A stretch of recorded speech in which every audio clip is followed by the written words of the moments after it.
spine isn't really meant to twist that much. It's not meant to do a lot of rotation. We normally do much more rotation through our thoracic and through our hips. But if I fixate my hips and I try and bend over and then I really twist to go and grab something, that's more also considered uncontrolled, because I'm opening up those facet joints and then providing that rotation to a degree that really wasn't necessarily meant to be. And so the combination can really leave you in a bad state. So another question, review disc extrusion. What Brian was showing was essentially disc extrusion. Also, so you know, there are I think every doctor who deals with back pain has a different name for every one of these circumstances.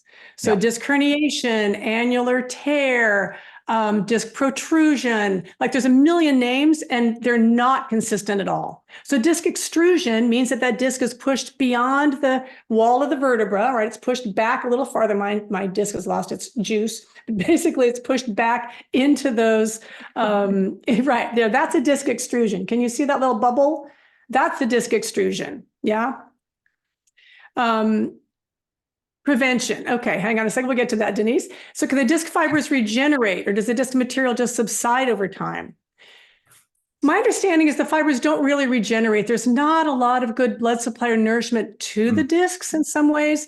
And once the damage is done, I think the damage is kind of done. But what tends to happen is, again, they just dehydrate. So they shrink. And that's what happens as we age as well. And it's also why we're shorter at the end of the day than at the beginning of the day, because basically the discs are hydrated by the end plates of the vertebra.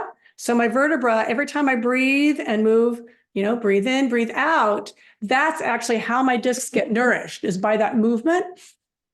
Inhale, my discs widen, exhale, they squeeze. And in that pressure, in that gentle hydrostatic pressure of up and down, that's where fluid and nutrients go into the disc and then come out of the disc.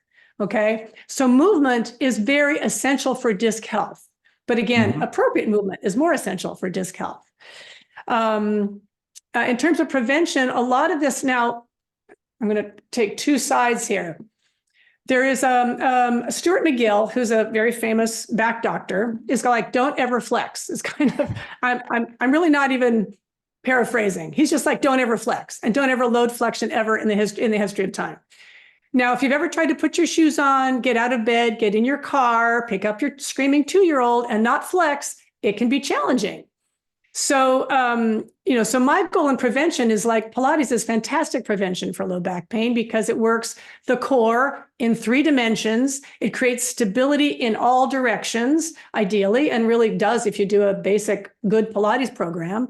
So maintaining core strength, core endurance, erector spinae strength and endurance, full range of motion. All those things can be really, really helpful in terms of preventing disc problems. I find they typically happen in clients who are either deconditioned or are doing something way beyond what their body's used to, or really don't do any of that mobility work, like a lot of my stiffer men, and then suddenly are doing something that requires a lot of mobility that they're just not capable of doing fun. Movement is the key. Movement's always going to be the key because we want to keep those vertebral end plates really hydrating our disc. That's the only way they get blood supply. As Nora was saying, that's the only way they get nourishment. So if we're not moving, if you're not constantly moving, sitting, standing, walking, creating some movement in those discs, they don't get nourished. And when they don't get nourished is when we see breakdown and can see everything up to, the end being,